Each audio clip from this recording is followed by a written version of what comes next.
Yo, guys, I'm about to give you so much free value on how to optimize your sleep, which in turn is going to help you manage your stress levels, build more muscle, and just have more energy to pour into the things that are important to you.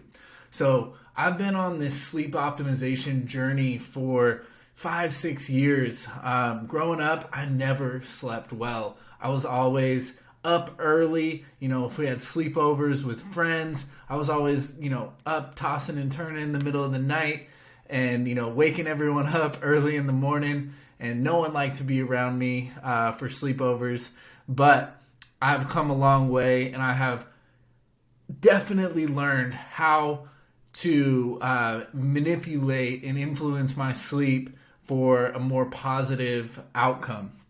So your sleep is going to be a component of a lot of things. One is the routine that you have, not just your evening routine before sleep, but the morning routine. So your sleep actually starts the moment you wake up. So when I woke up this morning, my sleep for tonight has already begun because of certain hormones, including cortisol and melatonin. But we'll put that aside for now. So our routine is a big factor. Number two is your sleep environment. Where are you sleeping? What are the conditions like? Is it light? Is it dark? What kind of light bulbs are you using before you go to bed? What kind of light exposure are you getting? As well as, there is the in terms of your routine, it's like, what are you doing to prepare yourself for sleep in the evening as well? So I'm going to take you through my routine. So every morning when I wake up, if I'm waking up before the sun, then I pop on my red light. So actually, you can probably see it over here. So it's over here on the wall. This is my red light here. And this is a special panel that kind of mimics the early morning sunshine. And this is a super powerful way to create the stimulus to tell your body to turn melatonin production off and to start producing cortisol, to start waking you up, giving you energy, and getting you ready for the day. When I wake up after the sun or right around sunrise, then I get outside first thing. I get my bare feet on the earth and I just soak in that sunshine. I'm really resetting my circadian clock via the sun or the red light panel. So that's a non-negotiable. Number two is you got to drink some water right away. You got to hydrate yourself. You got to start off right. You got to get the hormones flowing. You got to get the juices flowing in your body. The rest of my routine, you're going to have to keep following along. Before I go to bed, so my evening routine, and this is also very important. Number one is you got to stop eating 3 hours before bedtime, ideally. If it's 2 hours here, 4 hours there, that's all good. But here's a simple kind of rule of thumb. It's the 10, 4, 3, 2, 1, 0 method. And this method right here is going to fix 80% of your sleep issues. So 10 hours before your ideal bedtime. So if you're trying to go to bed at, let's say, 10 p.m., then 10 hours before would be noon. You cut off all caffeine or stimulant consumption. So cutting out the coffee, cutting out the energy drinks. This gives you your body enough time to kind of circulate and metabolize that caffeine so that you have the right conditions to fall asleep, that you don't have all this extra caffeine lingering in your system. Because the half-life of caffeine is between 5 and 8 hours. So if you have 100 milligrams at noon, then by 5 to 8 p.m., you're still going to have 50 milligrams in your body. And if you're someone that has like 500, 600 milligrams of caffeine, that starts to accumulate. And it's only messing up your nervous system and your sleep down the road. So that's the 10. The 4 is 4 hours before your ideal bedtime. No super intense workouts. So sure, you can go for a walk, do some mobility, some stretching, some light movement. That's all good. But you do not want to hit a hard run or hit the weights hard. This is going to increase your body temperature. It's going to increase your heart rate.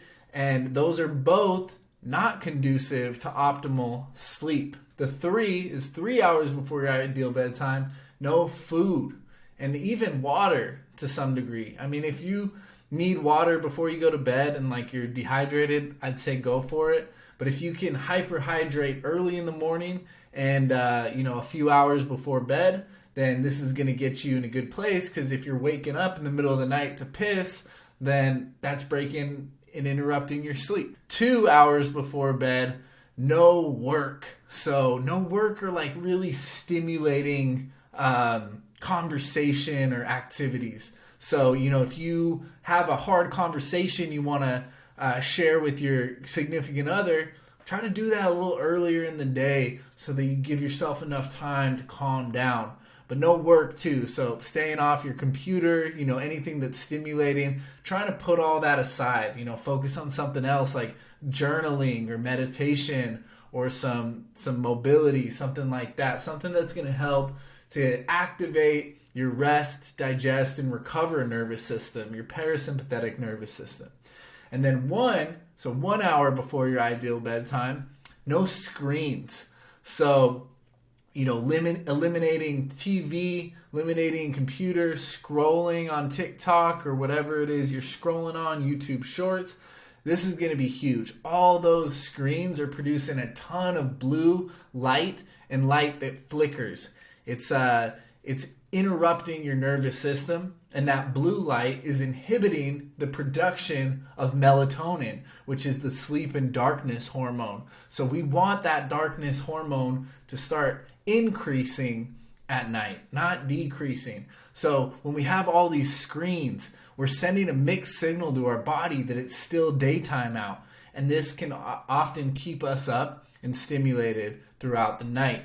And then 0 is the amount of times that you hit snooze. So when your alarm goes off, try to get up right away. Even if you're tired, just get up right away and start executing on a good quality morning routine, something to get you back in play for the next night.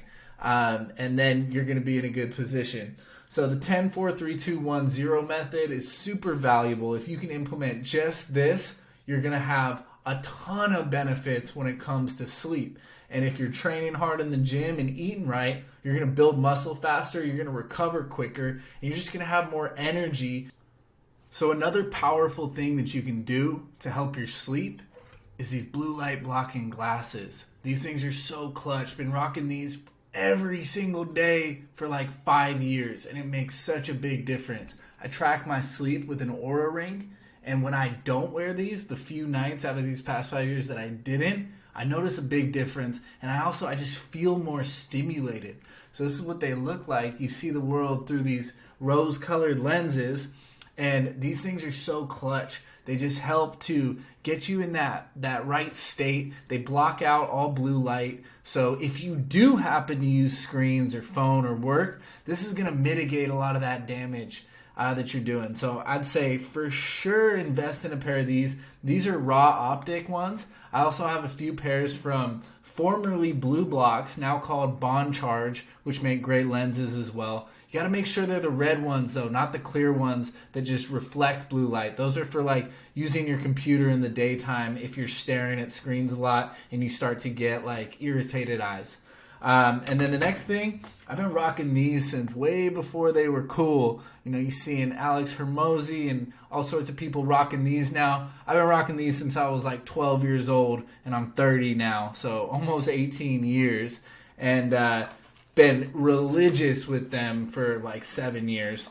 And these things are great. You just pop one on your nose. It's going to open up your nasal passage and allow you to breathe efficiently, getting that rest, that digestion, that recover, that parasympathetic activity.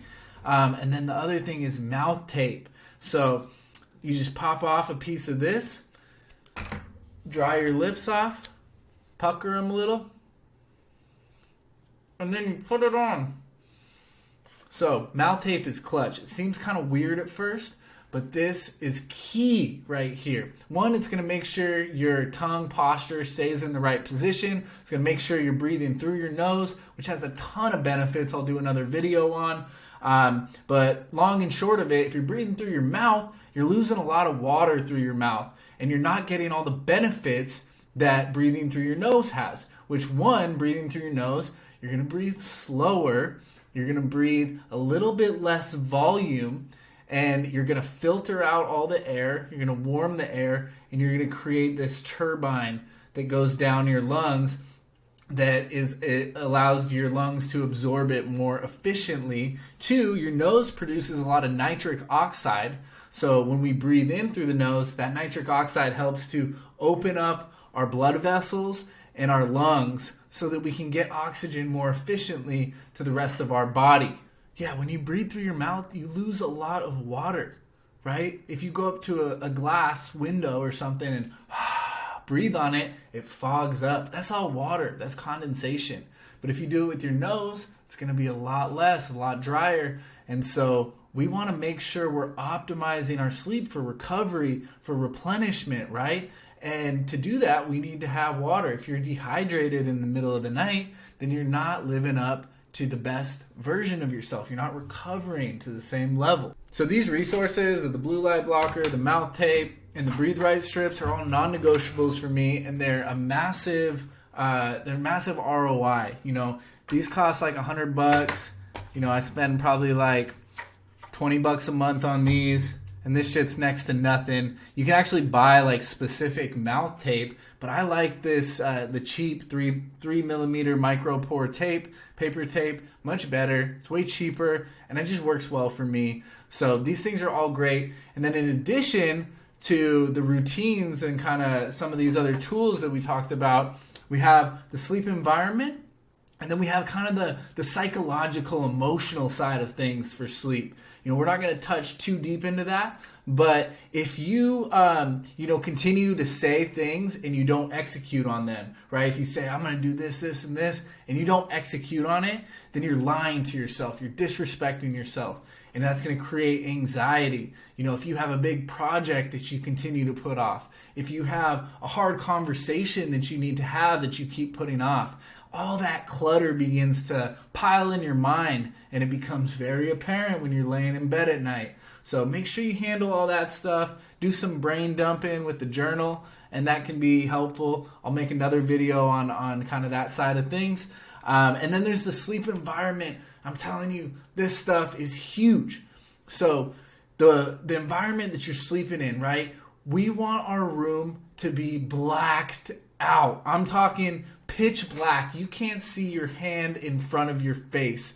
I'm not talking like just closing the blinds, whatever. I'm talking pitch black, no TVs in your room, no fucking LED lights. You know, if there is like a smoke alarm or something, you get electric tape, you put that over the light. No LEDs, none of that shit. And then you get blackout curtains or even insulation board that you put up against the window. I'm talking fully black. You want to make sure there's no light peeking out through the sides. I'm talking like 99.9% black. And this is one of the highest ROI things you can do. I tell all my clients to do this, and they still struggle with it. They're like, oh, it can't be, my room's dark. I'm like, yeah, it's not dark enough. I'm telling you right now, unless you live like in the middle of the woods and you're only getting some moon and starlight, I'm telling you, like any lingering lights from the street, any lingering lights from cars, from the house next door, all that stuff's impacting your sleep, whether you know it or not. So black out your room. Take the time to do it. Do it. I'm telling you, you do it once, and then you don't have to worry about it. And it's just going to level up your sleep. Even if it's only 2, 5, 10%, that's massive accumulated over a year, 5 years, 10 years, 20 years. Like, if you want to truly become the best version of yourself, you need to optimize your sleep, and this is an important step. Other thing I'm going to talk about environment. There's a few more things we'll save for later. But the other thing is the temperature. We want that shit cold. I'm not talking like 72. I'm talking 68 is the highest it gets. Ideally 62. I want you to be chilly. one, this is going to help you burn more calories, so thank me later on that. But two, it's going to lower your body temperature, it's going to lower your heart rate, it's going to get you into this state for optimal deep sleep and recovery. Yeah, if you're cold when you're standing around, boo-hoo, get some fucking blankets. That's what it's for. Who doesn't sleep with blankets, right? So you'll be fine. You adapt to it. This is huge. I'm telling you, blacked out room, cold, dark room. Like going back to the caveman era. Like I'm getting in that cold, dark cave every night. And this is massive, massive. So basically to start off, start with the 10, 4, 3, 2, 1, 0 method. Get that dialed in. Find out what really works well for you. You know, might have to make some tweaks to it, but get that dialed in. And then start with building a morning routine. Getting some sunshine, hydrating well, you know, maybe journaling, maybe meditating, doing some stuff to create some stability, some anchors in your life. And then black out your room and make it cold. And let's go from there. And be sure to follow along and comment below if you have any questions or if you want me to cover a topic with more depth.